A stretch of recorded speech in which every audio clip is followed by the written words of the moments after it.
remember something the late Randall Jarrell once said about that. He said, a writer is someone, a poet is someone who spends his whole life standing out in thunderstorms, hoping to be struck by lightning.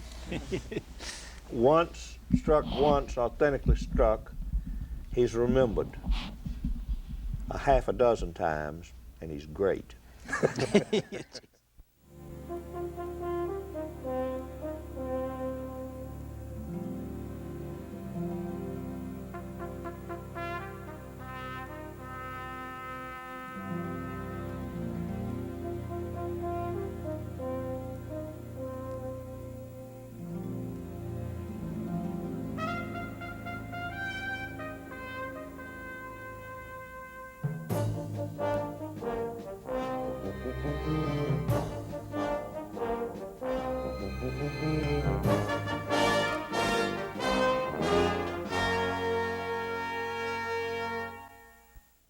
Hello, I'm George Plimpton, and our guest today on Writer's Workshop is a writer who's done many things. He's worked in advertising, he's acted in a movie, he shoots crossbows and is the scourge of snakes with this curious weapon. And despite the fact that he's written a best-selling novel that later became a smash hit movie, Deliverance, he still considers himself as first and always a poet.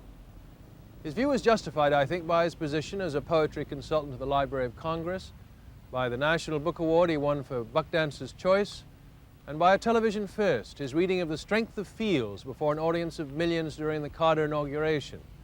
His name is James Dickey, and despite his personal success, he isn't going to tell you that any kind of writing is easy. Dickey says, with a little luck and a lot of talent, you might write something that will last longer than you do.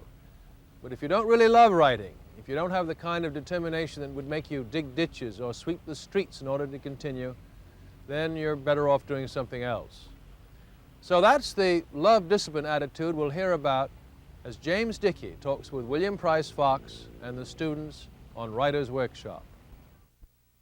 The essence of poetry is concentration of meaning and depth of meaning.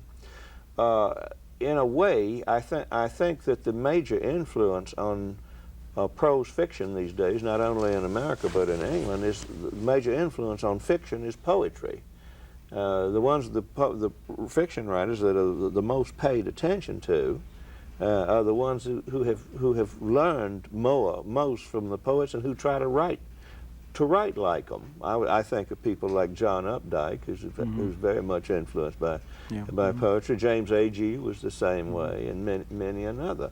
You either do that, apparently, or you end up in the dustbin with James T. Farrell, who was the sort of the anti-poetical prose fiction writer. He's following Dreiser, and so on. And so, but the main difference is in as far as poetry is concerned, and the distinguishing of that from prose fiction is in the concentration and the depth of the language and the reverberations that the words give off, that they don't need in prose fiction, and is sometimes a hindrance in prose fiction, but are the very guts of poetry. That's one component, and the other one is the deliberate use of some sort of rhythmical factor in poetry, a recurrence of stress in poetry that you don't have in most fiction.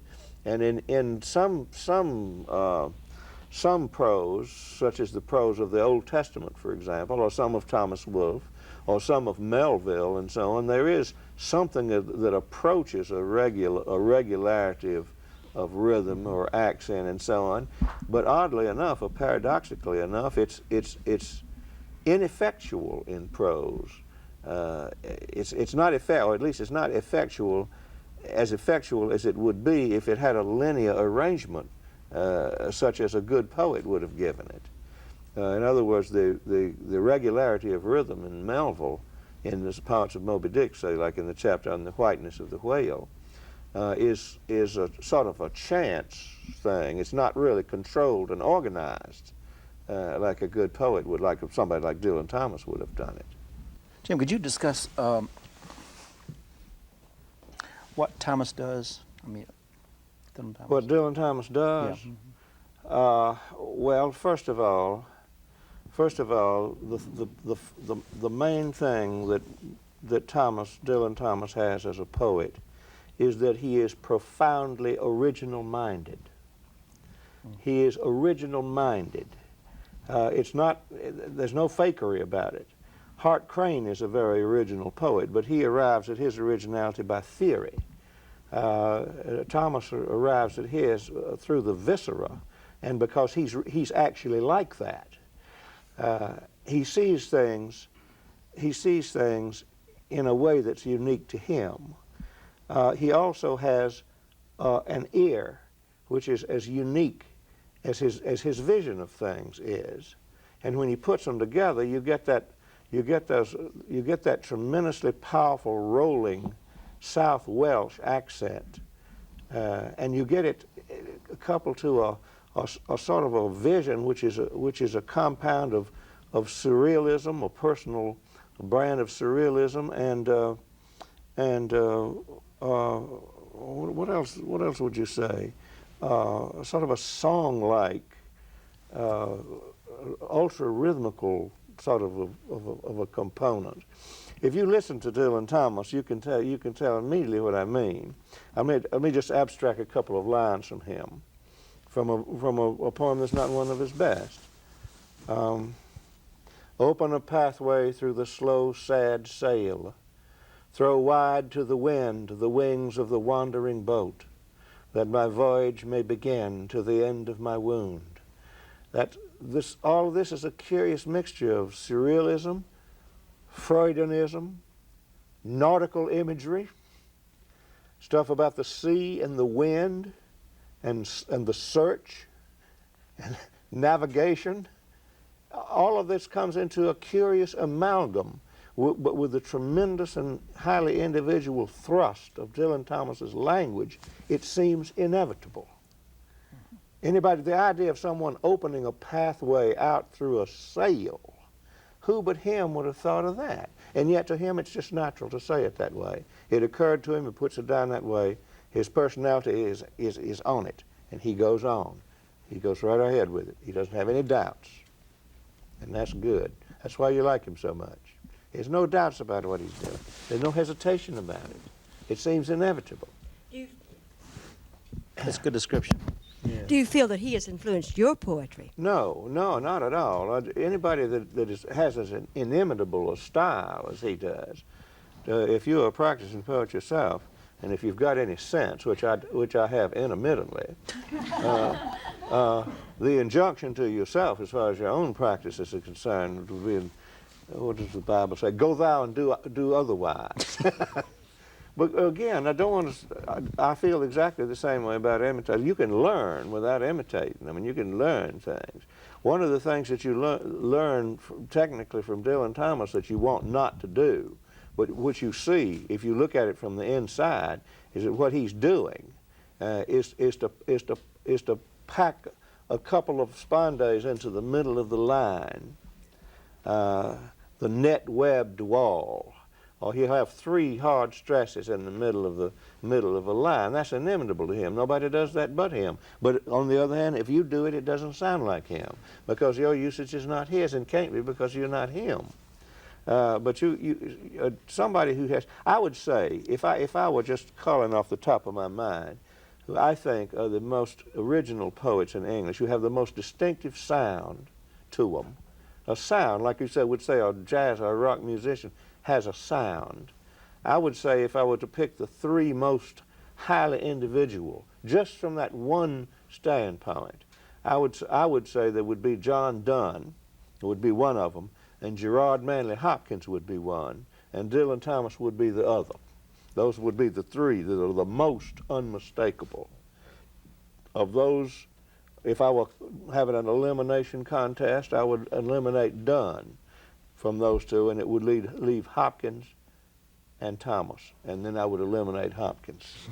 And Thomas is the most original and the most unimitatable. If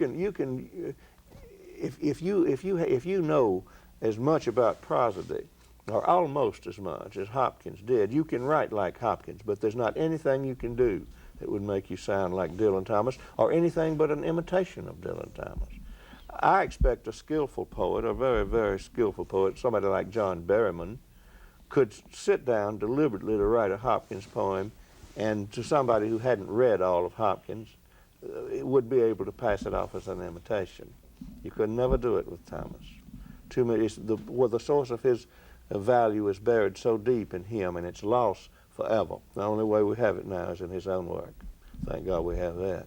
Robert Frost said that most people are too shy to have ideas except through the metaphor. And that makes me think of poetry. But I wonder how important the metaphor is in prose. Well, again, it depends on the thing, the use that it's being put to, or what context it occurs in. I think a good metaphor is not out of place anywhere, in prose or verse or newspaper reporting or anywhere else. Metaphors are some of them. I mean, it's such a memorable way of establishing a point. You know, it's memorable if it's good, and unforgettable if it's great. Some of them are very funny. Some metaphors are very funny. Some comparisons of one thing to another. I know that a French poet named Pierre Reverdy once said, and I've pondered this a lot ever since I first discovered it in the early 50s. Someone, you know how theoretical-minded French people are, writers especially. Someone asked Reverdy, what makes an effective metaphor? I said, well, let me try to bone down and get the gist of what the guy's saying, because if I knew that, I would know a lot about writing that I don't know. What makes an effective metaphor? And he said this, or something close to this. He said, when you compare two things, insofar as the two things that are being compared, the points of similarity of the two things that are being compared are far-fetched, or far apart, but yet just. There you have, that makes for a strong metaphor. Mr. Dickey, it seems to me that in writing poetry, the whole process has to do with capturing something in words, yet beyond words. And in going about the writing of it, we feel that ridding the poem of certain things is as important as putting some things in. Yeah, sure. I may have used this metaphor before in class or somewhere, but someone asked Mozart which kind of music he liked the best, and he is said to have replied, no music. Which, it didn't mean that he didn't like music, commentators have said. It means that he thinks that the expressive part of music is in the rests, and that the notes, the sounds, are only to impregnate the rests, the silences, with meaning. If you listen to Mozart's music, you see how true that is. Dun, dun, dun, dun, dun, dun, dun, dun, dun. I won't go on, but it's never been held against me that I could carry a tune. Did very well. Mozart's or anybody else's, but you know enough of his music to know the justice of what he says. That's absolutely true. Can you comment some more about the form that you use typographically on the page, how you arrived at this, and That what this I does do? with your poetry? You mean this late stuff? Yes. Well, I've tried to go for something I call the balanced poem. I I like to give it on the page a sense of precariousness, so that it looks like it's about to topple over if it's not just exactly stressed up, trued up just right. What that adds to it, I don't know, but I like to do it. It's very hard to type up manuscripts that way, but I like doing that, and I just it's a rather odd thing lately. For some reason, my former publishers want to print up all my work in new formats. So they wanted me to go back and write introductions into why I wrote this way at this period, and why I wrote this other way in this other period. And I wrote my publisher, I said, I'll be damned if I know I did. It seemed like a good idea at the time. But then I went ahead and invented some mystiques and so on, which now that I read the poems in connection with the mystiques, I said, well, that is what I meant. That's right, Jim. That's just what you meant. That's where fiction comes in. Yeah. I had a British friend once who shall be nameless, who came to this country, and he was real poor. But it was just at the time when the manuscript collecting mania had hit the American colleges, and buying drafts of people's work, poems and so on, had hit the American colleges, especially the University of Texas. So they offered this fellow, as I say, who shall be nameless, some money for his manuscripts and so on, but they especially wanted the drafts. So he told me this in a state of high elation, and then he called me up one night after he'd sold his manuscripts and so on, and the drafts of all these poems to the University of Texas. But he said, you know, I was terrified because I didn't have any drafts of the poems, and that's what they wanted. So I went and concocted a whole bunch of them, and they were a lot harder to write than the poems. All these bogus drafts of these poems that had already been written. But that's one of the ways, I guess, that poets survive. Longhorn tradition. Yeah. Love that down there. And I can see all these scholars going through these successive drafts, which he carefully numbered, to see where his inspiration had come from, how he used it. How much do you write? Well, it'd be hard for me to estimate because I don't have regular hours. That sort of thing is anathema to me. It makes it too much like bookkeeping or something. The way I work is that creation, such as it is in my case, goes on continually, 24 hours a day. I usually have 3 or 4 things I'm working on at once. And I'll be wandering around the house doing something else, and I'll go look at something in the typewriter, and I say, well, okay, but what's wrong with it is this. And then I sit down and fool with it a while and maybe straighten it out some, maybe I can't. But then I'll get up. So this can happen anytime. It can happen during the morning or in the afternoon or late at night or twilight or any other time. But it just goes on, and all the projects sort of cross-fertilize each other in some weird way that, at least to me, is very exciting. I heard you say one time that it took you 5 minutes to think of the plot for Deliverance. It just came to me. But I've never heard you say how long it took you to write it. Oh, about 8 years, I guess, but that's misleading. Listen, I scuttle to explain. Because I didn't, when I began to kick around the idea for the novel, it had no high priority on what I was doing. I wrote, I think, 6 or 7 other books during those same 8 years. And the only time the time I began to push to finish Deliverance was when I saw that it was at least theoretically possible to finish it. It actually could exist, you know, that it would be. But I had no idea that anybody would publish it, or I didn't know anything about writing novels. I never did publish even a short story.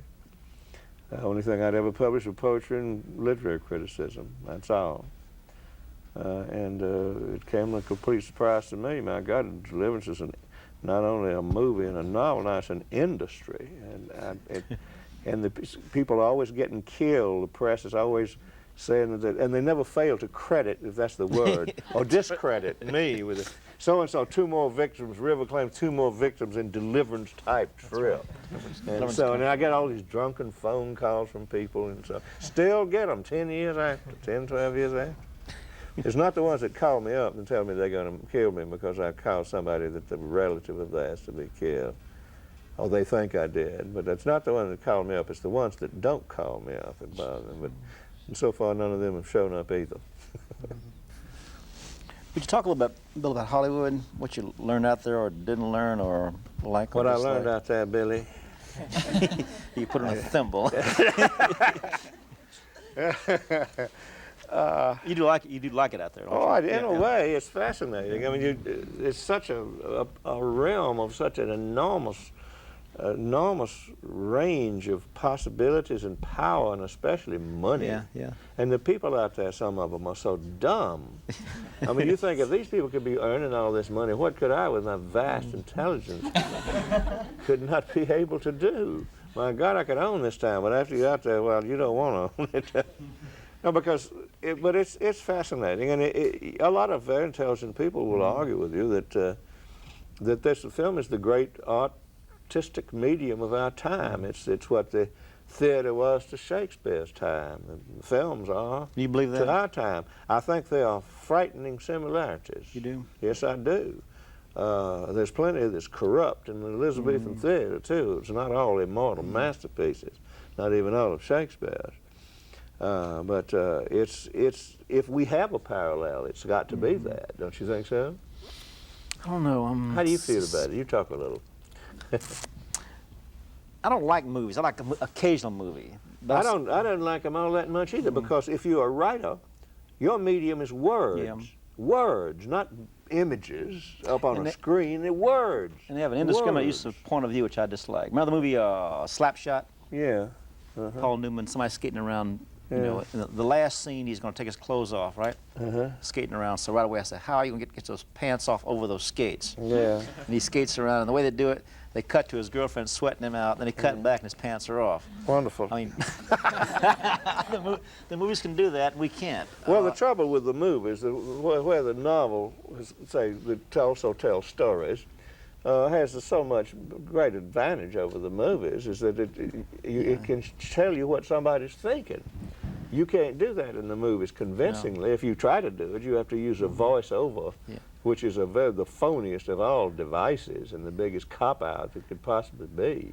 I did like La Cage aux Folles, though. I never did see that. I thought that was great. I like movies, and the movies can do some things that you can't do in a novel either. If I were to take an example of my own work, I would say that the only... That was well done there. The only thing in Deliverance that I thought, the two things that in Deliverance, the movie, that were comparable to the same passages in the book, I think the visual sense of the river that Vilmos Zsigmond got into film was that dimension of the novel I wouldn't be without. I mean, when that wide screen opens up on that river, you know what James Dickey's talking about. You know, maybe better than you would if you just read about it. That scene was better. That part of it was better in the movie version, and the music was better in this. And that you can hear on the screen in the sound part of the film, which you can't. You got to describe that in the book, and you don't have that dimension in the novel. What encouragement can you give for one who's trying to write? Well, to encourage that part of yourself which wants to write and enjoys it and likes to deal with writing on that basis and so on. And it's just I mean, there's something that's added to consciousness when you get some tremendously expressive way of saying a thing. Something is added to consciousness that cannot be changed. Literature is full of examples of this sort. The great writers are the ones that can open up so much of consciousness to people. As D.H. Lawrence said, it can show you how not to be a dead man walking around. Is there any sort of general advice you could give to aspiring writers? Yeah. Ask yourself one question: do I really love it? Do I love to write? If there were a lot of circumstances that conspired to keep me from writing, would I still write because I love it? If you can say yes to that, you ought to write no matter what happens to what you write or what happens to you. I remember a German writer I once read, a guy that I admire greatly, a man named Gottfried Benn, said once, if somebody told me that I had to crawl down gutters and sewers the rest of my life in order to be able to write, I would do it. If you have that strong a conviction, or even some variation of that feeling, then that would be the advice. To encourage that in yourself if you have it. If you don't have it, you shouldn't try it, because the frustrations are too great. Do you think that there is a distinctive Southern school of poetry at this time? Is regionalism possible any longer in I don't this really country know. today? Those are questions that don't concern me greatly, although I'm interested in hearing other people talk about them. Vanderbilt was a very high on the regionalistic concept of the artist, and with cultural pluralism and local inspirations of various sorts and so on, and I think that's fine. But it's still a bit limiting, I think. Although I'm a Southerner, and a great deal of my sensibility is what would you say, determined by the fact that I'm a Southerner. I don't have any wish to be doctrinaire about it or chauvinistic at all. After all, some of the things that I write about are, like fox hunts, for example, are Southern. But a lot of them, like air raids over enemy territory at night, are not Southern. But they're what? Nightmare. The country is nightmare rather than Appalachia. International delusion, bloodshed, horror. As the years go by, has it become easier or harder for you to write? Much harder. Why so? Much harder because the problems are more difficult, and what I'm trying for is more difficult. How do you keep your enthusiasm up then? All I have to do is pick up a pen. No writer's block. No. Great. I've read where writers feel a strong sense of power. Do you feel that at all, and can you tell us a bit about Yes, that? I do. I wouldn't write unless I did feel it. As you get older, let's see, I'm 58 now. As you get older, you lose things. You know, you lose people, you lose hair, you lose teeth, you lose life eventually. But to a writer, he's got something that he's battling against the great wall of darkness with, something that other people don't have. I mean, he's got something that will, with very great luck, will stand up and speak for him for many untold years. It might, probably it won't, probably it'll be forgotten as fast as he is, or faster, but it might not. You can't tell. I remember something the late Randall Jarrell once said about that. He said, a writer is someone, a poet is someone who spends his whole life standing out in thunderstorms, hoping to be struck by lightning. Struck once, authentically struck, he's remembered a half a dozen times, and he's great. Jesus. So we're all out there in the storm. You, me. This is George Plimpton thanking you for participating in our Writers' Workshop. Please join us again next time.